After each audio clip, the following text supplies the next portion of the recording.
Assalamualaikum warahmatullahi wabarakatuh. Alhamdulillah, wassalatu wassalamu ala rasulillah wa ala alihi wa sahbihi wa man wala, amma ba'd. Ya Rabbi shrah li sadri wa yassir li amri wa hlul 'uqdatan min lisani yafqahu qawli. Fa ya ibadallah, ittaqullaha haqqa tuqatih, fala tamutunna illa wa antum muslimun. Faqala ta'ala, ya ayyuhalladzina amanu ittaqullaha haqqa tuqatih wala tamutunna illa wa antum muslimun. Saudara-saudariku dimanapun anda berada, alhamdulillah hari ini kita diberikan kembali kesempatan oleh Allah Subhanahu wa ta'ala untuk bisa beribadah di masjid ini. Semoga solat dan seluruh ibadah yang telah kita tunaikan diterima oleh Allah Subhanahu wa ta'ala. Yang kedua, kita bermohon selalu kepada Allah semoga saudara-saudari kita, tetangga kita, teman kita, kerabat kita, atau bahkan bila ada keluarga kita yang belum mendapatkan hidayah untuk masuk Islam, dilembutkan hatinya oleh Allah Subhanahu wa ta'ala, dikuatkan, dikokohkan kemudian tekadnya. Setidaknya mudah-mudahan ada yang menguatkan dirinya untuk kembali kepada Islam dan menjemput hidayah Allah Subhanahu wa ta'ala. Semoga Allah juga menyembuhkan saudara-saudari kita yang saat ini diuji dengan penyakit, baik dekat ataupun jauh, terkhusus beberapa barangkali yang tergabung dengan kerabat-kerabat kita, sehingga kita memberikan support terbaik. Tentunya juga bagi saudara-saudari kita yang lain yang juga Allah sedang ujikan dengan penyakit. Semoga diangkat penyakitnya, disembuhkan, dan lebih daripada itu, semoga dengan penyakit itu menggugurkan dosa-dosa yang pernah dilakukan dan mengembalikan kepada nilai kebaikan yang dicintai oleh Allah Subhanahu wa ta'ala. Kita akan mulai pertemuan kita pada hari ini, teman-teman sekalian, bahwa ada satu amalan yang bila dikerjakan Allah Subhanahu wa ta'ala akan memberikan keselamatan, kedamaian, ketentraman bagi kita di tiga alam, baik itu di dunia, di alam kubur, sampai dengan kembali ke akhirat di surganya Allah Subhanahu wa ta'ala. Dengan menghadirkan Al-Quran dalam bagian diri kita, semoga kita diwafatkan dalam keadaan husnul khatimah dan sebagai ahli Quran insyaallah. Bismillahirrahmanirrahim. Ada keterangan dalam Al-Quran berikan kepada orang-orang saleh di masa lalu, dicontohkan khususnya pada beberapa nabi alaihimussalam jami'an, dan diberikan isyarat jika ada orang yang mengikuti setelahnya menempuh jalan-jalan ini, maka akan diberikan keistimewaan, kebaikan dan kemuliaan yang sama. Apa itu yang dimaksudkan bagian terakhir dari kemuliaan, kebaikan dan keistimewaan itu? Allah akan berikan kebahagiaan, kedamaian, ketentraman, kesuksesan, kenyamanan hidup di tiga alam. Dunia, alam kubur, sampai dengan ke akhiratnya. Seperti apa kita bisa meraihnya? Itulah yang coba kita turunkan dalam pertemuan hari ini. Kita turunkan beberapa keterangan ayat Qur'annya. Pertama, kita ambil peristiwa terkait yang disampaikan oleh Allah langsung kepada putranya Nabi Zakaria alaihi salam, yang beliau kemudian mendapatkan keturunan itu dengan cara yang luar biasa, terinspirasi dari kejadian Maryam alaihi salam. Lalu kemudian lahir dari rahim istrinya Nabi Zakaria itu seorang anak yang namanya langsung dari Allah diberikan, tapi ketika memberikan nama itu Allah berikan sebuah ajaran yang kalau dipegang diberikan janji apa yang telah tadi kita sebutkan.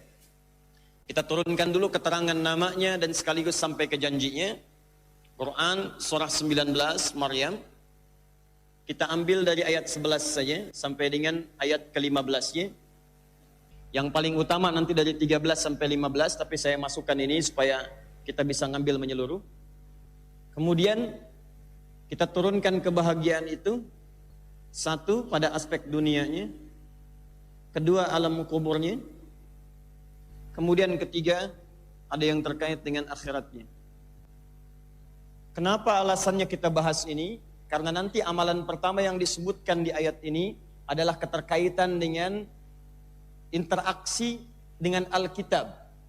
Ya, Alkitab disebutkannya seperti pernah kita bahas, disebutkan setidaknya 255 kali dalam Al-Quran, dan Alkitab menunjuk kepada setiap wahyu yang diturunkan oleh Allah Subhanahu wa ta'ala kepada para nabi dan rasulnya, khususnya nanti yang menghimpun wahyu itu menjadi pedoman kehidupan yang utuh. Jadi nanti ada yang sifatnya lembaran-lembaran disebut dengan suhuf, suhufi Ibrahim wa Musa. kalau lembaran itu jadi kesatuan yang utuh, yang bisa dipedomani dalam kehidupan, baik bentuknya, misal ada hanya satu panduan saja, tapi sifatnya tersusun rapi dengan susunannya, atau sifatnya lembaran-lembaran yang dijilidkan seperti Al-Quran menjadi mushaf seperti sekarang, ataupun yang diturunkan kepada Nabi Isa berupa panduan tapi urut dan utuh, Nabi Musa urut dan utuh, Nabi Daud urut dan utuh, maka itu disebut dengan kitab. Maka kita mengenal kitab Taurat untuk Nabi Musa alaihissalam, kitab Injil untuk Nabi Isa alaihissalam, kitab Zabur untuk Nabi Daud alaihissalam, dan Al-Quran untuk Nabi Muhammad sallallahu alaihi wasallam.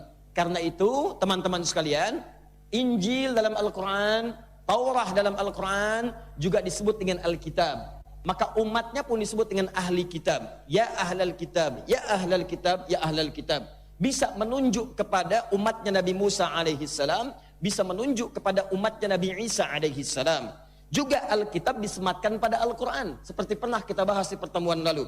Mengacu pada urutan yang sempurna, sistematis, teratur, tidak ada celaknya sama sekali, atau juga menunjuk kepada susunannya yang berbentuk mushaf, di antara dua jilid itu semuanya Al-Quran, dari Al-Fatihah sampai dengan An-Nas. Maka Al-Quran pun disebut dengan Alkitab. Dalilnya Quran surah kedua Al-Baqarah ayat yang kedua. Dzalikal kitabu la raiba fihi hudal lil muttaqin. Ini penting saya tekankan dulu kalimat Alkitab ini untuk memberikan isyarat kepada kita bahwa hukum yang disebutkan di surah dan ayat ini tidak berlaku saja untuk orang-orang di masa lalu, tapi juga di masa yang akan datang. Paham sampai sini? Baik. Kalimat 3 ini saya turunkan dulu. Jaminannya disebutkan dengan kalimat salam. Kemudian saya turunkan untuk dunianya yauma wulida, kemudian wa yauma yamut, kemudian wa yauma yub'atsu hayya. Baik, sekarang buka Quran surah 19 dari ayat 15 dulu kita lihat. Paling kiri agak pertengahan. Kita mulai dari sini dulu. Sebelum kita naik ke atasnya. Ada ayatnya, wassalamun alaihi yauma wulida wa yauma yamutu wa yauma yub'atsu hayya. Ada? Baik, kalau kita naikkan ke atas, ya Yahya khudzil kitaba biquwwah wa atainahu al-hukma as-sabiyya wa hananan min ladunna wa zakata wa kana taqiyya wa barran biwalidayhi wa lam yakun jabbaran 'asiyya. Ada? Baru wassalamun alaihi yauma wulida wa yauma yamutu wa yauma yub'atsu hayya. Ada ayatnya? Baik, mari sekarang kita mulai teman-teman sekalian. Pertama, kata Allah, kami akan berikan salam. Wassalamun. Salam itu artinya banyak. Salam itu bisa keselamatan. Bisa selamat. Jadi Allah akan jamin hidupnya selamat. Ya, selamat tuh bisa banyak. Bisa dari segala yang mengganggu, bisa dari yang menyakiti, ya bisa dari siksaan, atau puncaknya bahkan selamat dari siksa neraka, bahkan siksa alam kubur sebelumnya. Jamin keselamatan oleh Allah Subhanahu wa taala. Kalau di dunia biasanya konteks salam ini selamat dari maksiat, kalau yang dimaksud dengan salam. Jaga oleh Allah hidupnya. Dia ada orang-orang yang saat hidup di dunia itu dia dijaga dari maksiat. Kalau para nabi udah nggak usah ditanya, itu kan maksum sifatnya. Ya, tapi ada orang yang bukan nabi, bukan rasul. Ya, awas, dia bukan nabi, bukan rasul. Kalau nabi rasul sifatnya maksum, dijaga langsung dari maksiat. Para nabi nggak mungkin berbuat maksiat, kecuali ada yang diizinkan oleh Allah. Maksiat itu untuk jadi hikmah pada umat berikutnya, bukan untuk nabinya. Seperti Adam alaihissalam nabi. Ya, pernah saya jelaskan di pertemuan lalu. Diizinkan oleh Allah memakan buah khuldi. Kan salah itu. Ya, tapi ketika itu diizinkan, itu sebetulnya bukan Adam diizinkan untuk berbuat maksiat semata karena nafsunya, bukan. Tapi ada hikmah di balik kesalahan itu untuk anak cucu Adam yang bukan nabi. Apa itu hikmahnya? Hikmahnya adalah kalimat tobat yang Allah turunkan kepada Adam untuk diajarkan kepada anak cucunya ketika mereka berbuat salah di kemudian hari. Karena kalau nabi itu dilindungi dari salah, dijaga. Cuman kalau anak cucu Adam seperti saya, Anda, kita kan bukan nabi. Bukan nabi, bukan rasul. Kalau kemudian mereka salah, bagaimana jalan kembalinya? Karena itu Adam diizinkan memakan buah khuldi, turun kemudian ke bumi, setelah turun diturunkan oleh Allah kalimat taubat. Quran surah kedua ayat 37, paling kiri sebelah bawah. Fatalaqqa Adamu min rabbi kalimatin fataba alaihi. Maka Adam menerima kalimat-kalimat tuntunan taubat, diterima oleh beliau. Begitu diterima oleh beliau, diterima kemudian dipraktekkan oleh Adam. Dibacakan, ya Allah, saya berbuat zalim, saya akui. Quran surah ke-7 ayat 23. Ya Rabbana zalamna anfusana wa illam taghfir lana wa tarhamna lanakunanna minal. Nah, Adam mengatakan, ya Allah, saya mengakui saya berbuat zalim. Ya Allah, saya berbuat zalim pada diri saya mengakui kesalahan ini kesalahan saya. Engkau menjaga saya, tapi nafsu saya membuat saya kemudian tergerak untuk melakukan kesalahan, sifat manusia. Wa illam taghfir lana wa tarhamna lanakunanna minal khasirin. Tapi saya pun ingin berbuat baik, saya ingin kembali kepadamu dalam kebaikan, dalam keselamatan, tidak ingin terjerumus dalam kesalahan. Maka bimbing saya untuk kembali dalam kebaikan. Kalau engkau tidak berikan itu, maka saya akan rugi, ya Allah. Saya akan rugi, minta. Kalimat ini poinnya sesungguhnya bukan untuk Adam, tapi untuk disampaikan pada anak cucunya. Kalau berbuat salah seperti ini jalan kembalinya. Dari mana taunya? Ayat 26-nya. Ya bani Adam la yaftinannakumus syaitanu kama akhraja abawaykum minal jannah. Kata Allah, hei anak cucu Adam, tuh khitabnya ke kita. Jadi tujuan Adam itu diizinkan memakan buah khuldi, tujuannya untuk memberi pesan kepada kita. Hei anak cucu Adam, kalau Adam itu nabi, Adam itu rasul, saya akan jaga. Adam itu nabi, maaf. Yang rasul dari Nabi Nuh. Adam itu nabi, saya jaga Adam dari berbuat salah. Cuman saya contohkan kejadian Adam itu untuk kalian. Kalau kalian nanti berbuat salah, seperti pernah bapakmu ini dicontohkan begini, maka jalan kembalinya seperti ini. Jangan sampai digoda setan lagi, jangan dikeluarkan dari kebaikan-kebaikan lagi. Kalau kamu berbuat salah, begini cara memperbaiki dirinya. Tapi ada kalangan-kalangan spesial. Dia manusia biasa, bukan nabi, bukan rasul, tapi diberikan bimbingan oleh Allah bagaimana mengendalikan nafsunya sehingga seakan-akan dirinya terjaga dari perbuatan maksiat dalam kehidupannya. Pernah mendengar kalimat Ali Imran? Apakah Imran itu nabi? Apakah Imran itu rasul? Pernah mendengar Imran pernah bergibah? Pernah mendengar Imran pernah mencuri? Pernah mendengar Imran misalnya pernah mencela orang lain? Tidak. Kenal dengan Luqman? Oh, bagus. Sana udah tidak. Luqman bukan nabi, Luqman bukan rasul, tapi namanya diabadikan dalam Al-Quran. Imran namanya diabadikan dalam Al-Quran. Ada orang-orang saleh yang dijaga oleh Allah dari perbuatan maksiat, padahal dia bukan nabi dan bukan rasul. Ada yang perempuan, Ustadz itu kan laki-laki, perempuan siapa? Maryam. Maryam bukan nabi, Maryam bukan rasul, tapi bahkan tidak hanya dirinya dijaga oleh Allah dari perbuatan maksiat, bahkan di antara perempuan yang langsung ditetapkan oleh Allah dijaga dari setan selama hidupnya. Perempuan di antara yang dijaga dari setan, tidak disentuh setan selama hidupnya Maryam.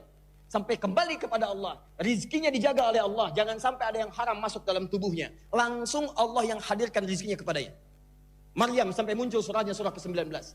Jadi sekarang kita akan keluarkan bagaimana bisa seperti Maryam, bagaimana bisa seperti Imran, bagaimana bisa mendapatkan perlindungan seperti Luqman. Dijaga dari perbuatan maksiat saat di dunia, salah satunya itu terkait dengan makna salam. Kalau terkait dengan salam, selamat dunia dari maksiat, di alam kuburnya selamat dari siksa. Bahkan kata Allah menggunakan fi'il mudhari tuh, ya. Ada ya-nya. Allah tidak mengatakan wassalamun alaihi yauma fil qubur, tidak. Tapi wa yauma yamut. Akan, sedang, akan, nanti. Ya, fi'il mudhari bisa present, continuous, future, bisa progressive. Nanti saat akan terjadi atau sedang terjadi. Kata Allah, bahkan bukan hanya di alam kuburnya. Saat sedang akan wafat pun dia akan diselamatkan dari dahsyatnya sakaratul maut. Jangan dikira sakaratul maut itu mudah. Jangan dikira. Nanti saat peristiwa itu terjadi, akan ditampakkan kebiasaan-kebiasaan orang yang akan wafat itu. Jika terbiasa dia berbuat maksiat, maka maksiat akan ditampakkan dalam benaknya, membuat kacau keadaan pikirannya. Diganggu kemudian oleh setan, itu yang menyebabkan pikirannya sering meracau, mulutnya sering mengacau, tindakannya tidak terukur. Kadang pukul sana, pukul sini, kadang macam-macam mengamuk dan sebagainya. Itu tidak mudah. Tapi ada orang-orang yang ketika akan wafat, Allahu Akbar, mudah sekali. Kata Nabi bagaikan mengeluarkan satu rambut itu, ya, yang sangat halus, tipis dari adonan tepung yang luar biasa lunaknya. Tinggal narik, bahasa Qurannya surah ke-89 ayat 27 sampai 30. Ya ayyatuhan nafsul mutmainnah. Hei jiwa yang tenang. Jadi tenang aja kedatangan malaikat. Assalamualaikum, waalaikumsalam. Tenang aja. Ada apa? Pulang yuk. Ayo. Santai aja. Jadi kamu ridha dengan apa yang aku berikan, aku pun akan ridha dengan apa yang telah kamu kerjakan, kata Allah. Lihat kalimatnya, ya ayyatuhan nafsul irji'i ila rabbiki radiyatan mardiyah, ridha dan diridai. Saya ridha dengan kamu, kamu pun akan ridha dengan saya. Makanya kata Allah, orang-orang baik itu sebelum pulang ditampakkan surganya. Hasil dari amal baiknya ditampakkan. Ya, makanya kalimat Qur'annya, fadkhuli fi ibadi wadkhuli jannati. Kamu jadi bagian dari hambaku, aku sudah siapkan surga untukmu, dibentangkan amalan-amalannya. Makanya pernah saya kisahkan di masa-masa yang lalu, ada sahabat Nabi itu ketika wafat, dia mengigo dengan kalimat-kalimat yang indah. Ya Allah, kenapa bukan yang baru? Ya Allah, kenapa tempatnya nggak lebih jauh lagi? Ya Allah, ya Allah, ya Allah. Orang ini ahli masjid, biasanya posisinya sayap kanan pojok. Nabi ke masjid, orang ini tidak ditemukan sampai ditunggu. Menjelang adzan tunggu, barangkali terlambat. Setelah agak sekian lama orangnya tidak datang, maka dikumandangkan kemudian iqamah, tunaikan salat. Begitu selesai ditengok ke rumahnya, cukup agak jauh jaraknya. Sampai ke depan rumahnya, keluar kemudian istrinya setelah disampaikan ada Nabi, ditanya kemana suamimu tidak ke masjid. Kata beliau telah wafat ya Rasulullah. Apakah ada sesuatu yang aneh pada dirinya? Tidak ya Rasulullah, kecuali dia menyebutkan kalimat-kalimat yang tidak aku pahami.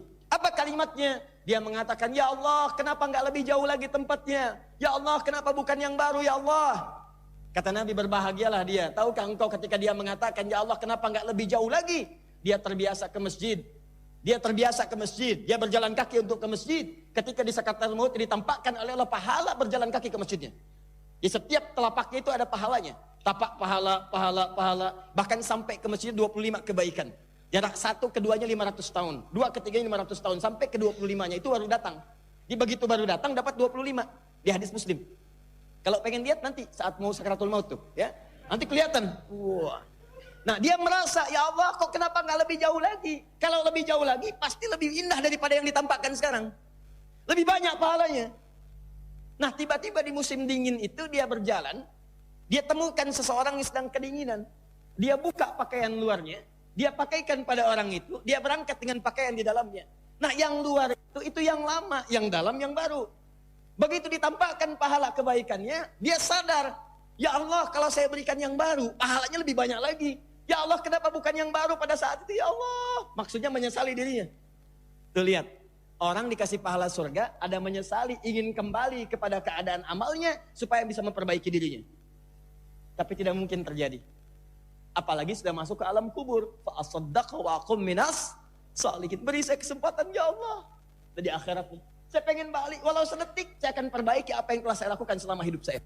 Ada orang meminta waktu untuk kembali dalam sedetik ke alam kuburnya, kembali ke dunianya untuk memperbaiki keadaan dirinya. Sedetik aja ya Allah, saya ingin perbaiki keadaan hidup saya. Anda diberikan bukan hanya sedetik sampai dengan malam ini. Ada setahun, ada 10 tahun, ada 20 tahun, ada 30 tahun. Saya katakan pada Anda kalimat saya yang sangat penting ini. Ada orang-orang kata Allah dan kata Nabi, kata Rasulullah di alam kubur, bahkan nanti di akhirat ingin kembali ke dunia karena ingin memperbaiki amalnya. Dan mereka tidak punya kesempatan. Anda sampai malam ini masih punya kesempatan untuk berubah. Kalau kalimat ini belum mampu membuat Anda berubah sampai dengan malam ini, maka dengan cara apa lagi Anda mesti diingatkan bahwa suatu saat Anda pasti akan berpulang. Dan kita yakin kita akan meninggal. Silahkan, kalau Anda tidak akan meninggal, silahkan. Anda santai-santai aja. Ngapain Ustaz ingetin saya abadi kok di dunia? Silahkan saja. Kita akan lihat siapa yang lebih duluan. Apakah Anda meninggalkan dunia atau dunia yang mengatakan Anda selamat tinggal. Ya, ada yang seperti itu. Nanti alam kuburnya lebih hebat lagi. Nanti saya turunkan ayatnya. Jadi begitu orang ini tampakkan kenikmatan sakaratul mautnya, begitu sampai di alam kuburnya langsung nikmat itu turun tuntas. Ini belum surga, baru pendahuluan aja. Ya. Masuk datang sampai hebatnya, saking gembiranya dengan nikmat itu, dia kata Allah ya, kalau bisa, ini bahasa Quran, kalau bisa dia akan kembali pada keluarganya yang kelihatan sedang sedih. Ada yang menangis. Kalau mampu dia akan katakan, kamu gak usah nangis. Kamu gak usah sedih. Kalau bisa kamu kesini nyusul. Di sini tuh lebih enak daripada apa yang kamu kerjakan sekarang. Kamu kerja capek, berangkat lagi gelap, pulang gelap. Saya pulang kok ditangisin. Kamu yang harusnya menangisi diri kamu sendiri. Saya tuh enak di sini. Kalau bisa kamu cepat nyusul di sini. Gak ada kerja lagi, gak ada capek lagi, gak ada sholat lagi. Sekarang tinggal menikmati apa yang telah aku katakan padamu saat aku hidup dulu. Nanti ayatnya ada. Sampai ke alam kuburnya selesai, sampai dibangkitkannya spesial. Nanti saya tunjukkan yang paling spesial. Di ayat ini ada isyarat, ada orang-orang yang saat dibangkitkan semua orang gelisah. Ada yang mendapatkan naungan yang 7 golongan itu, tapi itu masih bersama-sama, tapi yang ini tidak. Yang ini dia punya payungnya sendiri. Jadi kalau yang 7 golongan di payung besar. Ilustrasi aja ya. Dan tidak akan seperti ini, wallahu a'lam bissawab. Tapi kalau dikeluarkan gambaran hadisnya sab'atun yadhilluhumullahu fi dhillin yauma la dhilla illa dhilluh. Ada 7 golongan dinaungi di akhirat nanti. Ya awas dengan satu naungan yang besar. Zillatun naungannya disebut dengan midhallah. Sekarang bahasa Arab sekarang midhallah disebut dengan payung. Ada payung besar, tenda. Tuh di luar ada tenda. Tenda. Tenda itu hanya akan menaungi 7 golongan saja. Saat yang lain kepanasan. Keringat kemudian mengalir. Naik ke atas. Sampai sudah baunya sudah tidak tahan. Ya, gerahnya bukan cuma gerah. Semua orang diilustrasikan dalam riwayat-riwayat yang sahih. Semua sudah cepat pengen dihisab. Padahal dia tidak tahu tuh masuk surga apa neraka. Tapi nggak peduli, yang penting pengen cepat hisab. Nanti begitu hisab lebih menegangkan lagi. Jadi tatkala orang itu tegang, keluar keringat, takut macam-macam, gelisah, minta syafaat ke Nabi Adam, Nabi Nuh terus sampai ke bawah, sulit ditemukan. Semua mereferensikan Nabi Muhammad. Semua mencari minta ya Allah hisab sekarang. 7 golongan santai aja. Kenapa tuh? Iya, ribut amat ya. Iya, si amat aja nggak ribut. Iya. 7 golongan. Al-imamul adil, imam yang adil. Syabun kana qalbuhu muta'alliqun bil masajid. Ada anak muda yang hatinya lekat dengan masjid. Ya rajulani tasyaban yatahabba fillah. Ada 2 orang yang saling berkasih sayang karena Allah Subhanahu wa taala, bertemu karena Allah, berpisah karena Allah. Di dia itu punya rencana-rencana, bersahabat dengan baik untuk menuju surganya. Kalau ada gerakan menghafal Quran, dia saling berbincang, yuk kita menghafal Quran. Ya bekerja sama-sama, dia punya program menghindari maksiat, menghindari yang haram. Terus berpisah karena Allah, kalau pisahan saling mendoakan, itu kalau ke surga dikumpulkan lagi. Bahkan nanti temannya bisa bermohon kepada Allah, ya Allah, saya punya sahabat si fulan, saya tidak melihatnya hari ini. Ya Allah, dengan perkenanmu berikan syafaat kepadanya, ya Allah, jadikan dia bersama saya di sini. Saya mohon ya Allah, saya bersamanya di dunia dan satukan saya di akhirat bersamanya. Ya. Tapi nanti, maaf, ini baru contoh 3. Ada lagi 1 golongan yang payungnya terpisah. Ya, 1. Jadi kemana-mana itu ada semacam payung menaungi di atasnya. Jadi dia bisa keluar dari sini. Begitu keluar, ini yang khusus datang kepadanya. Ini di tenda nih ya. Ini kan tenda besar nih. Kalau tendanya kemudian keluar dari teman-teman, suasana hujan, basah nggak? Basah, tapi ada golongan tertentu yang dia punya payung sendiri. Begitu dia keluar, payungnya dipakai. Jalan. Yang nggak punya payung, lihat, begitu keluar, basah. Ada 7 golongan yang ketika keluar dari sini, sudah mendapatkan bagian-bagian yang tidak dirasakan oleh orang yang lain. Tapi yang ini tidak. Begitu keluar dari sini, diikuti kemudian oleh awan-awan yang menaunginya seakan teduh dan tenang. Siapa dia itu? Salah satunya yang mengamalkan amalan di sini nanti. Kemanapun dia bergerak, maka akan dilindungi. Dan saat hisabnya, langsung akan mengatakan kepada Allah, ya Allah, permudah ia untuk masuk ke dalam surganya, bahkan hiasi dirinya dari kepala sampai dengan ujung kakinya. Dan kalau dia difasilitasi oleh keluarganya, maka Allah akan mengizinkan orang ini untuk membimbing semua keluarga yang beriman dan beramal soleh untuk masuk surga, diparadekan pada seluruh penduduk langit dan dunia, disambut oleh malaikat di setiap pintu surga. Inilah amalannya. Ya, yuk kita mulai. 1.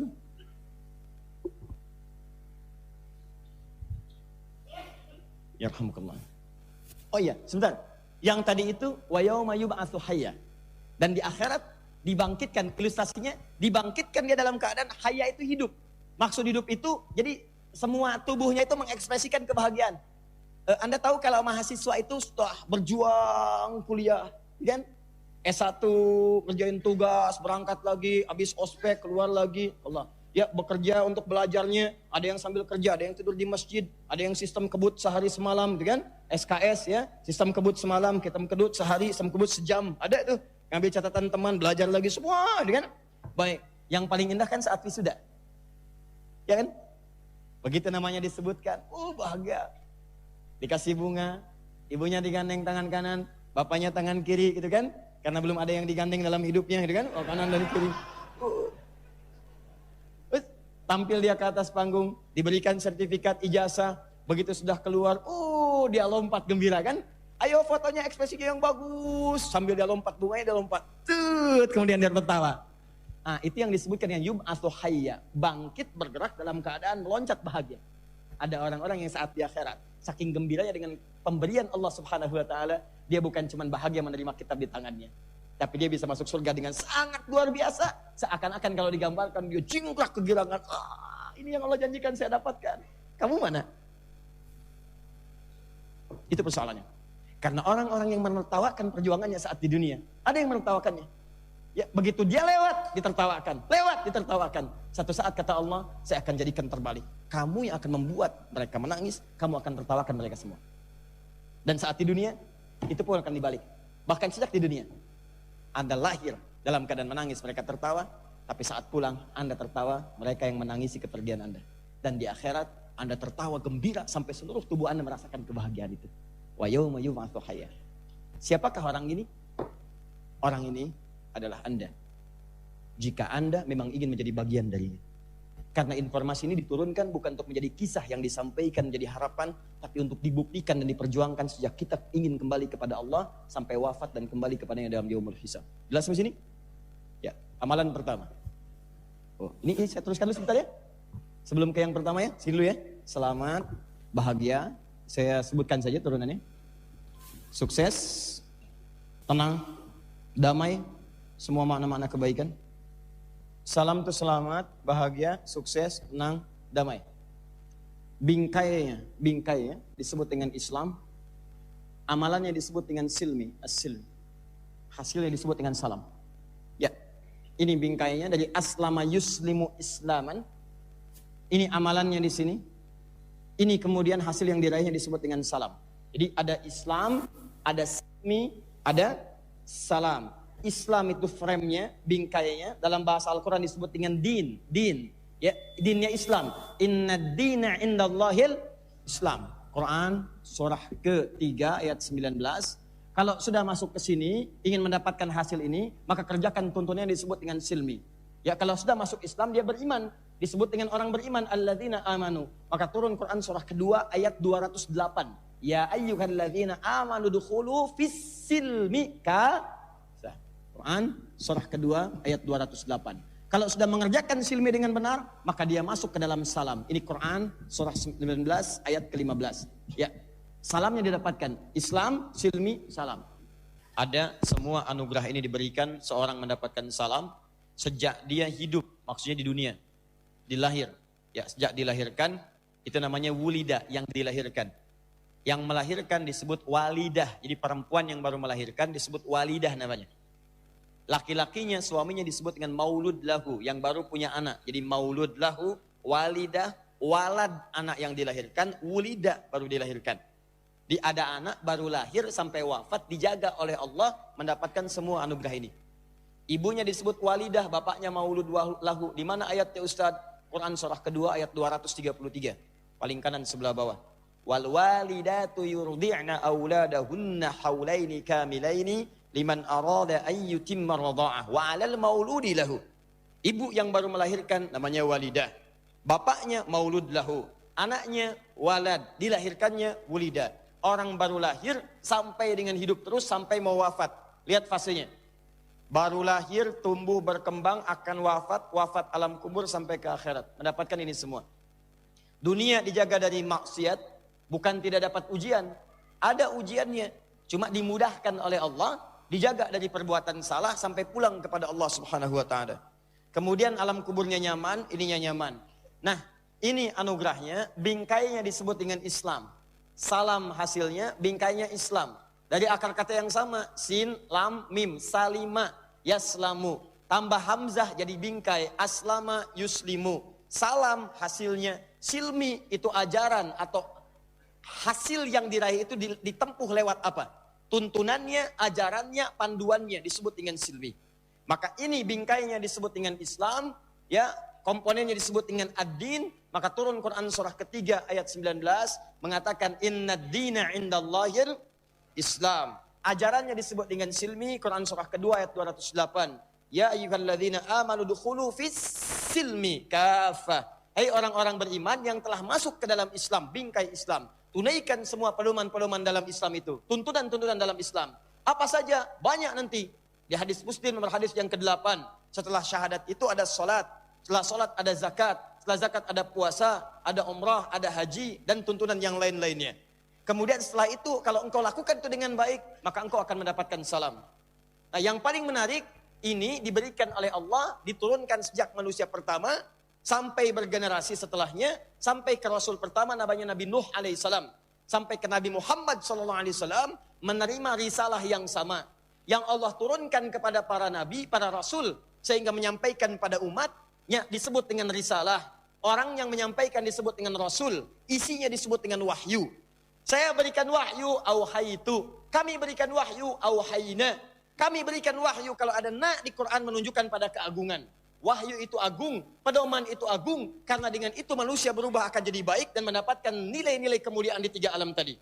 Maka turunlah Quran surah keempat, ayat ke-163, paling kiri sebelah atas, untuk menunjukkan bahwa semua wahyu, tuntunan, pedoman, sejak Rasul pertama itu diutus Nabi Nuh alaihissalam, sampai ke Nabi Muhammad itu isinya sama semua, tidak ada yang berubah. Bingkainya sama. Kalau disebut bingkai tadi apa namanya? Islam. Di Rasul pertama Nuh alaihissalam menerima wahyu, isinya tuntunan keislaman. Ibrahim tuntunan keislaman, sampai ke Nabi Muhammad tuntunan keislaman. Mana dalilnya? Quran surah keempat An-Nisa ayat 163. Inna auhayna ilaika kama auhayna ila Nuhin wan nabiyina min ba'di. Kata Allah, Muhammad sallallahu alaihi wasallam, kami wahyukan kepadamu. Wahyunya berupa risalah. Turun risalah, orangnya disebut dengan rasul. Risalah. Orang yang menyampaikan, menerimanya disebut dengan rasul. Menyampaikan pada umat. Bentuk risalahnya disebut dengan wahyu. Wahyu dari Allah subhanahu wa ta'ala. Muhammad sallallahu alaihi wasallam, kami berikan wahyu kepadamu. Kamu dapat risalah, tugas, message. Kamu menjadi rasul. Begitu wahyu turun, jadi rasul diangkat. Bukan kamu saja. Ada orang-orang sebelum kamu yang kami tugaskan dengan misi yang sama. Siapa? Dimulai dari Nabi Nuh alaihissalam. Nuh adalah rasul pertama. Nabi Adam bukan rasul. Karena tugas Nabi menerima risalah untuk pribadinya dan orang terdekatnya. Rasul menerima risalah untuk disampaikan pada umat. Sudah ada umat yang banyak. Nabi Adam turun, siapa umatnya? Adam turun, belum ada orang. Makanya ketika Adam berkelana, orang nggak ada. Hawa turun di kisaran Jeddah sekarang. Adam turun di Asia Selatan, konon India. Adam jalan, Hawa jalan.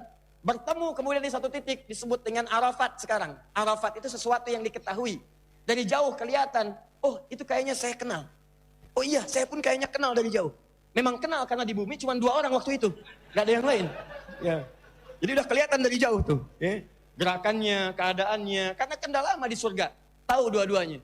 Jadi sesuatu yang diketahui disebut dengan Arafat. Sifatnya Arafat. Kalau banyak Arafat, maka naik ke atas bukit. Bukit disebut dengan Jabal. Tumpahlah kemudian di situ sifat rindunya, kasihnya, sayang yang sangat dalam. Disebut dengan Rahmah. Sampai sekarang disebut tempatnya dengan Jabal Rahmah. Bertemu di situ. Konon nama Arafat diambil dari situ. Riwayat kedua menyebutkan adalah pengajaran malaikat Jibril kepada Nabi Ibrahim tentang manasik haji. Begitu disampaikan kata Ibrahim alaihissalam, Araftul an, saya tahu Araftu. Dari situ muncul kata Arafat. 2 riwayat ini dibenarkan dalam sejarah. Intinya Nabi Muhammad sallallahu alaihi wasallam menerima wahyu risalah yang sama sampai ke Rasul pertama Nabi Nuh alaihissalam. Nabi Adam menerima risalah untuk diri pribadinya dan keluarga terdekat. Ketika kemudian keduanya bersatu melahirkan keturunan. Quran surah keempat ayat pertama. Ya ayyuhan nasu ittaqu rabbakumul ladzi khalaqakum min nafsin wahidah Adam wa khalaqa minha zawjaha Hawa wa batha minhuma rijalan katsiran wa nisa. Kita dikenal dengan Bani Adam, disebutkan 7 kali dalam Al-Quran. Menyebar keturunan-keturunan laki-laki perempuan untuk saling berkenalan. Turun Quran surah ke-49 ayat 13 mengabadikannya. Ya ayyuhan nasu inna khalaqnakum min dzakarin wa untha wa ja'alnakum syu'uban wa qabaila lita'arafu. Hei anak cucu Adam, hei manusia, kami ciptakan kalian ada laki-laki ada perempuan. Kalian menyebar beda tempat. Kalian bermukim Untuk apa? Saling berinteraksi, mengenal satu dengan yang lainnya, memunculkan kemaslahatan di bumi, mengerjakan tugas kalian sebagai khalifah. Quran surah kedua ayat 30. Ya, wa idz qala rabbuka lil malaikati inni ja'ilun fil ardi khalifah. Ketika menyebar, semua lupa dengan sebagian tuntunan itu, ada sebagian yang lupa, diturunkan Rasul untuk meluruskan kembali. Wahyunya dapat dari Allah, risalahnya datang, jadi Rasul. Wahyu ini yang dimaksudkan dengan Islam. Bingkainya disebut dengan ad-din, tuntunannya wahyu, namanya semua sama, Islam. Jadi dari Nabi Nuh sampai Nabi Adam alaihissalam dapat risalah untuk mengembalikan pada keislaman. Sampai Nabi Adam Islam. Kalau kita urutkan semuanya sama. Muhammad sallallahu alaihi wasallam bin Abdullah bin Abdul Muttalib bin Hashim bin Abdul Manaf bin Qusay bin Murrah bin Kilab bin Ka'ab bin Ghalib bin Fihr bin Malik bin Nadar bin Kinana bin Khuzaimah bin Mudrikah bin Ilyas bin Nizar bin Mudar bin Ma'ad bin Adnan bin Addi bin Adri bin Muqawwam bin Nahur bin Tarish bin Ya'rub bin Yasjub bin Nabit bin Ismail alaihissalam bin Ibrahim alaihissalam bin Azar au bin Nahur bin Abir bin Kinan bin Arfakhshad bin Sam bin Nuh alaihissalam bin Mihlail Matushala bin Kinan bin Anwas bin Tif bin Adam alaihissalam. Ulangi. Jadi Nabi Ibrahim Islam bukan? Islam. Makanya ketika beliau kemudian tumbuh, kata Allah, kamu ini muslim, aslim. Buka Quran surah kedua ayat 131, paling kiri sebelah atas. Ya, idz qala lahu rabbu aslim, qala aslamtu lirabbil alamin. Ketika Rabbnya mengatakan, mengkonfirmasi kepadanya, supaya nanti pengikutnya tidak ada yang salah memahami. Mengatakan Ibrahim Yahudi, mengatakan Ibrahim Nasrani, mengatakan Ibrahim A, B, C dan sebagainya. Ini ada buktinya. Kata Allah, saya tanyakan pada Ibrahim langsung. Ditanyakan langsung pada orangnya. Ibrahim aslim, kamu Islam bukan? Aslim, masuk Islam ya. Qala aslamtu lirabbil alamin. Ya Allah, saya ini muslim, saya Islam. Agama saya Islam, saya muslim, saya berislam pada Rabb pencipta seluruh alam. Jadi kalau ada orang mengatakan, Ibrahim itu Yahudi, Ibrahim aja bilang saya muslim. Kamu dapat info dari mana? Kamu pasti kebanyakan nonton yang tidak benar. Paham ya? Jelas sampai sini? Ini nanti ada keterangan. Nah, kemudian bagaimana dengan keturunannya? Yakub, Yusuf dan sebagainya, muslim. Mereka mengatakan kami ikut bapak kami sebelumnya. Buka Quran surah kedua ayat 133, paling kiri sebelah bawah sebelum akhirnya. Baik, am kuntum syuhada idh hadara Yaqub al-maut idh qala li banihi ma ta'buduna min ba'di qalu na'budu ilahaka wa ilaha abaika Ibrahim wa Ismail wa Ishaq ilaha wahida wa nahnu lahu muslimun. Tidakkah kalian perhatikan? Tidakkah kalian simak? Duhai orang yang senang membaca tentang Yakub, Yusuf dan seterusnya keturunannya. Ya, ketika Yakub di ujung akhir hidupnya dalam keadaan mendekat sakaratul maut, yang dipikirkan bukan bagi-bagi warisan, yang dipikirkan bukan masalah dunia, tapi khawatir kalau anak-anaknya tidak memiliki akidah yang sama. Maka dikumpulkan, diberikan nasihat. Nasihat akidah, nasihat akhlak, nasihat persatuan. Supaya keluarganya kokoh, itu manhajnya. Di akhir hidup itu bukan mikirin bagaimana anak mikirin dapat harta, sampai kemudian ribut-ribut diperdebatkan, sampai terjadi perselisihan. Orang Islam itu tidak begitu, kaya itu biasa. Yang difikirkan kalau wafat kumpul lagi nggak di akhirat, itu poinnya. Itu gambarannya. Maka dikumpulkan nanya, kalau bapak meninggal, kalian bagaimana? Mereka menjawab, jangan khawatir pak, masalah ibadah, masalah akidah, kami akan menyembah Tuhan yang sama dengan Tuhan bapak, Tuhan kakek kita, ada Ismail, ada Ishak sampai ke Nabi Ibrahim. Pastikan kami seorang muslim. Kami semua muslimun. Jelas? Jadi saya ingin pastikan dulu, lihat baik-baik. Nabi Muhammad Islam? Islam. Nabi Nuh Islam? Nabi Ibrahim Islam? Sudah muncul kan? Baik. Kalau begitu keturunannya dari Nabi Nuh alaihissalam geser ke Sayyidah Sarah. Melahirkan kemudian Ishak. Ishak Islam? Islam. Nuh turun terus sampai ke Ibrahim. Ibrahim nikah dengan Sayyidah Sarah. Saya koreksi. Ibrahim dengan Sayyidah Sarah melahirkan Ishak. Ishak Islam? Islam. Yakub Islam? Islam. Dari Ishak kan turun Yakub. Kata Yakub, saya ikut bapak. Bapak saya Islam, berarti Ishak Islam. Yakub turun Yusuf. Yusuf Islam? Islam. Turun ke bawah ada Musa, ada Daud, ada Sulaiman. Islam? Islam. Karena keturunan ke atas. Geser dikit ke Zakaria alaihissalam. Karena satu keponakan ke samping. Sampingnya lagi Imran. Imran nikah dengan Hannah. Melahirkan Maryam. Zakaria Islam? Islam. Karena nyambung ke atas. Baik. Geser dikit Imran. Imran Islam? Islam. Karena tadi kalimatnya saya ikut bapak ke atas. Ya, turun ke bawah Islam, ke atas Islam. Nikah dengan Hannah. Hannah Islam? Islam. Lahir Maryam. Maryam Islam? Maryam, Bunda Maria Islam. Karena tadi keturunannya naik ke atas ke bawah Islam. Menurunkan Isa alaihissalam. Al-Masih Yesus. Islam? Islam. Bahkan mengatakan, beliau sendiri mengatakan, Quran surah 19 ayat 31 sampai 33. Wassalamu alayya yauma wulidtu wa yauma amutu wa yauma ub'atsu hayya. Saya tegaskan, saya muslim, Tuhan saya Allah, saya dijamin oleh Allah keselamatan dunia, alam kubur, akhirat. Persis bahasa yang sama. Wassalamu alayya yauma wulidtu wa yauma amutu wa yauma ub'atsu hayya. Ya, ketika beliau menunaikan salat, kata Allah beliau salat. Silakan baca, lihat ayatnya. Beliau sholat, beliau mengeluarkan zakat, bakti pada orang tua, dan beliau katakan, saya dijamin keselamatan di 3 alam oleh Allah ketika saya berislam. Nabi Muhammad Islam? Islam. Jadi maksud saya ingin tegaskan dulu di awal, bahwa ketika semua jalurnya sama, ini menunjukkan risalah saya sama, Islam. Sampai sini jelas? Baik, kerjakan tuntunan, ini silmi tuntunannya. Makanya Nabi Nuh punya pedoman, Nabi Musa punya ajaran, Nabi Isa punya ajaran. Semua ajaran-ajaran disebut dengan silmi. Kalau dikerjakan dapat salam. Paling gampang kata Nabi Isa, wassalam. Saya pun dapat salam, yauma wulidtu, sejak kelahiran. Wa yauma amutu, sampai akan wafat. Wa yauma ub'atsu hayya, sampai dibangkitkan oleh Allah di akhirat. Jelas? Baik, terakhir, lihat sini. Tuntunan ini kan butuh pedoman. Ya. Apa tuntunannya? Yuk kerjakan sholat. Ayo kerjakan zakat. Ayo puasa. Zaman Nabi Musa ada puasa, ada sholat. Jangan dikira Nabi Musa tidak sholat. Nabi Musa sholat. Quran surah ke-20 ayat 14. Nabi Musa sholat. Nabi Isa sholat. Quran surah ke-19 ayat 31 sampai 33 tadi. Nabi Ismail sholat. Quran surah 19 ayat 55. Nabi Zakaria sholat. Quran surah ke-3 ayat 38 sampai 39. Sholat, sholat, sholat, sholat. Nah ketika diajarkan kan harus pada patokannya, ada panduan. Ya jangan dikira Nabi di satu tempat saja, kalau Nabinya sedang pergi bagaimana tuntunannya. Maka mesti ada acuan kan? Ada acuannya bagaimana cara sholat, harus ada bacaannya. Bagaimana cara ruku, sujud, ada bacaannya. Bagaimana cara zakat, ada tuntunannya. Nah tuntunan yang mengatur pedoman tadi itu disebut kitab namanya. Jelas? Maka Nabi Isa punya Alkitab. Nabi Musa punya Alkitab. Ke atasnya lagi tadi ada Nabi Zakaria, ya, punya juga tuntunan di masa itu. Ketika lahir setelahnya Maryam melahirkan Isa, ada Alkitabnya. Kitabnya ada, termasuk ketika Nabi Zakaria kemudian istrinya melahirkan Yahya alaihi salam, itu pun diminta oleh Allah mengacu kepada tuntunan Islam dengan berpedoman pada Alkitab. Jadi kalau saya simpulkan, bingkainya disebut dengan Islam. Tuntunannya disebut dengan apa tadi? Silmi. Hasilnya disebut dengan apa? Salam. Jadi kalau pengen masuk salam, kerjakan apa? Silmi. Nah, pedoman untuk menunaikan semua ketentuan dalam silmi itu namanya apa? Alkitab. Jadi Al-Quran itu pedoman kita untuk menunaikan keislaman. Di situ ada petunjuk silminya. Sholatnya ada di situ.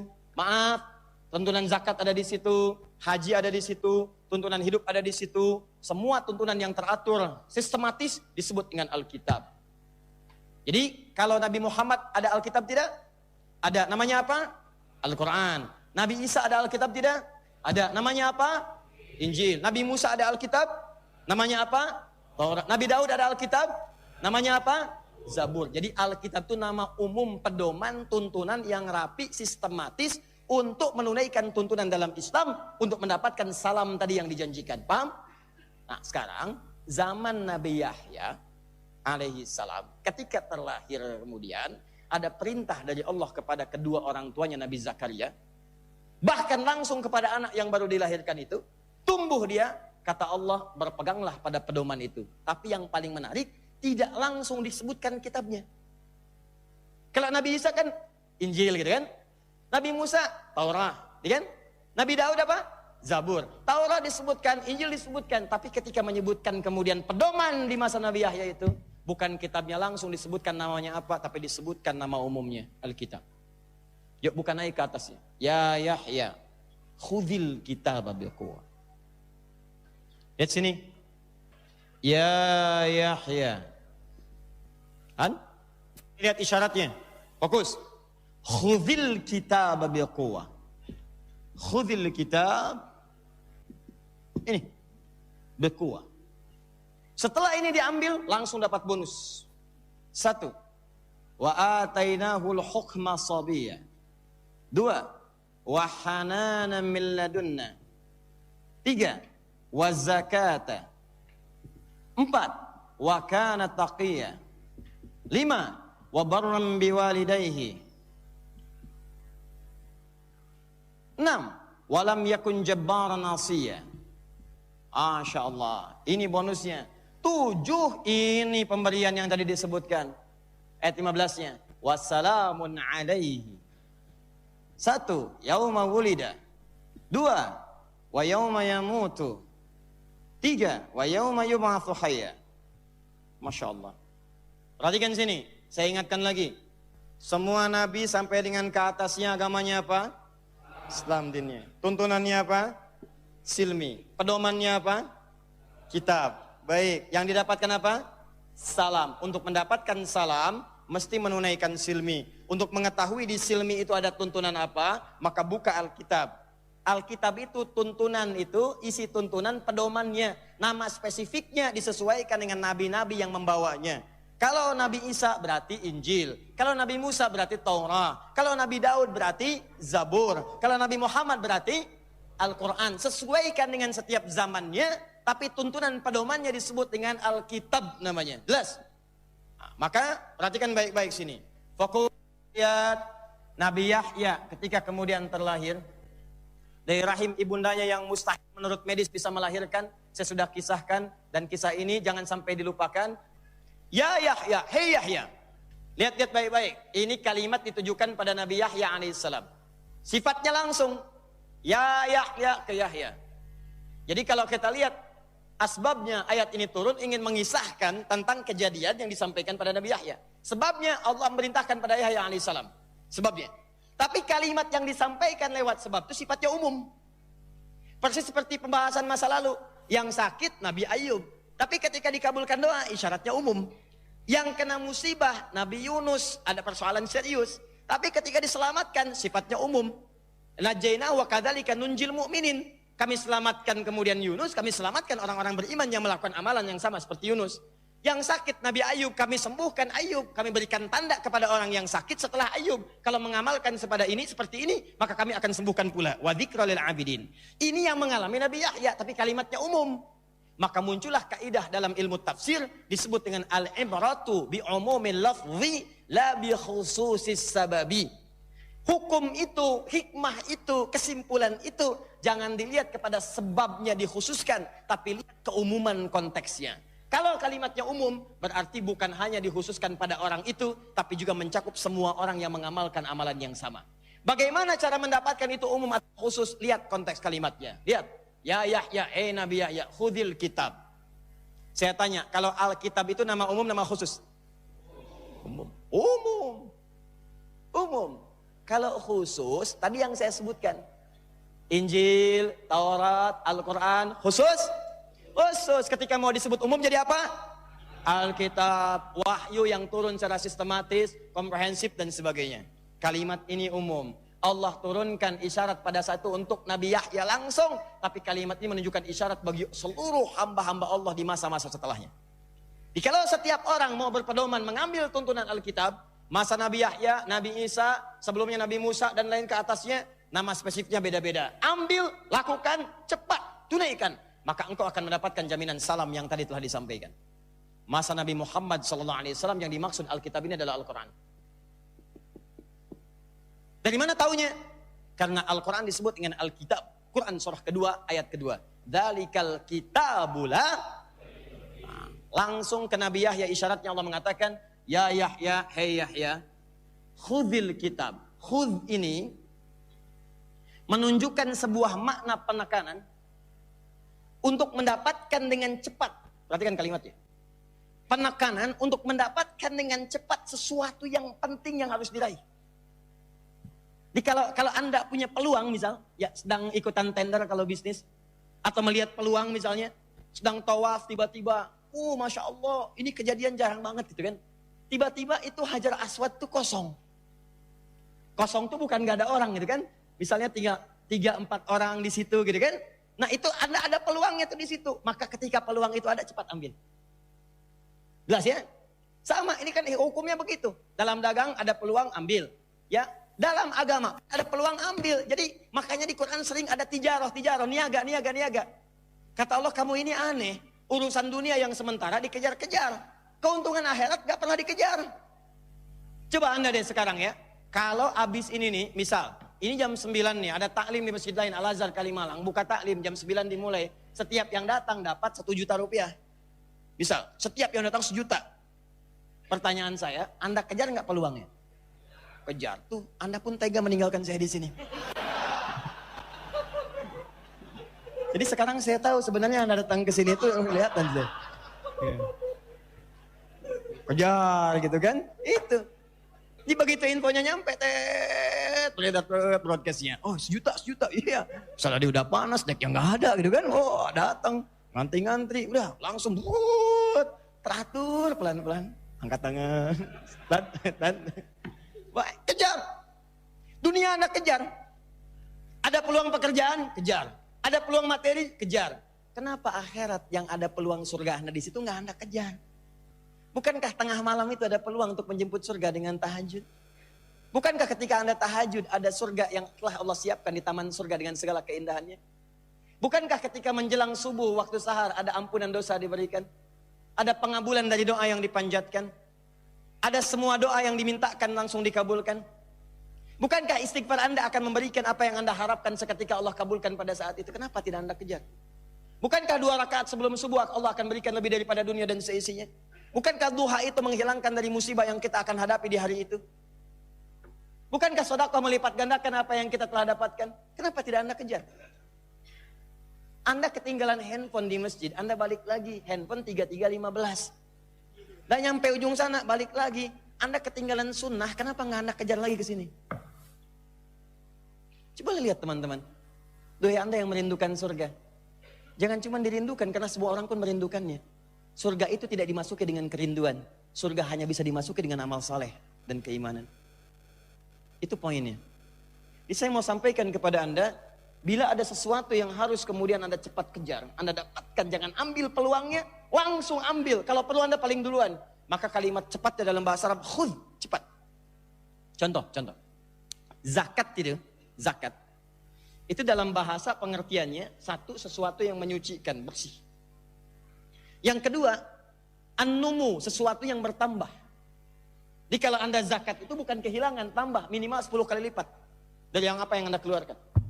Investasinya bisa tunai langsung diberikan, keluar zakat 1 juta, balik 10 juta. Bisa bentuknya berupa manfaat, Anda dijaga dari sakit yang kalau berobat 10 juta.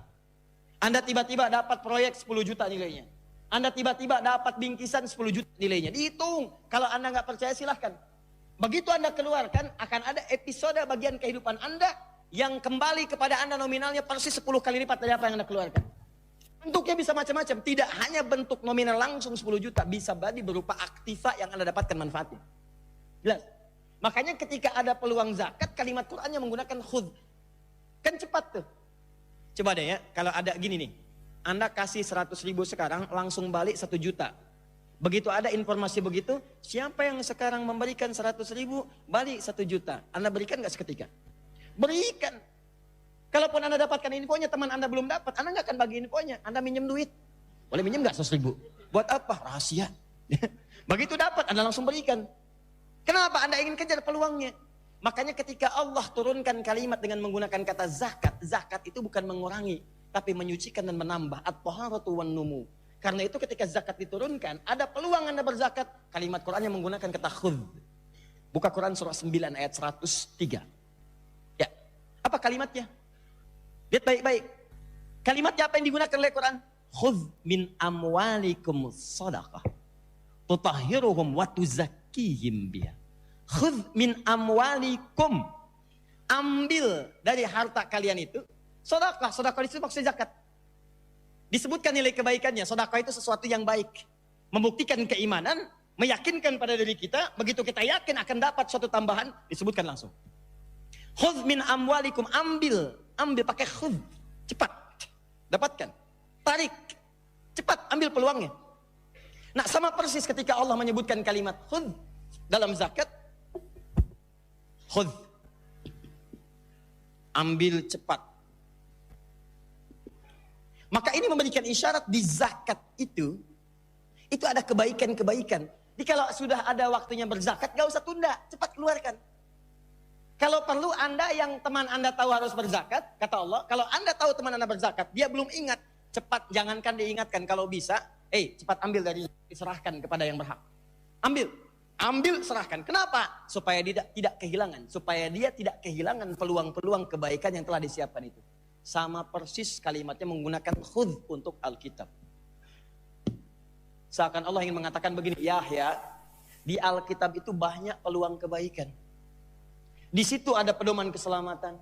Di situ ada pedoman kebahagiaan. Di situ ada pedoman kesuksesan. Di situ ada pedoman ketenangan. Di situ ada pedoman kedamaian. Di situ ada pedoman kemakmuran. Saya pengen hidup kamu itu selamat di 3 alam. Saya pengen kamu bahagia. Saya pengen kamu sukses. Saya pengen kamu tenang. Saya pengen kamu mudah, kata Allah. Karena itu, sarankan kepada kamu, saya perintahkan cepat ambil. Jangan tinggalkan peluangnya. Kalimat yang menggunakan kata khudh. Bahkan bikuah. Bikuah, pegang dengan erat. Jangan pisahkan dirimu dari pedoman itu. Kata Allah, kalau kamu benar mengerjakannya, maka saya berikan bonus nih. Wa atainahul hukma sabiyya. Kami berikan hikmah. Hikmah itu sikap bijak, kecerdasan. Puncak kecerdasan disebut dengan hikmah. Hikmah melahirkan ma'rifah. Ma'rifatullah, ma'rifatul insan, ma'rifatul din. Dari sini kemudian wahananan min ladunna, lembut.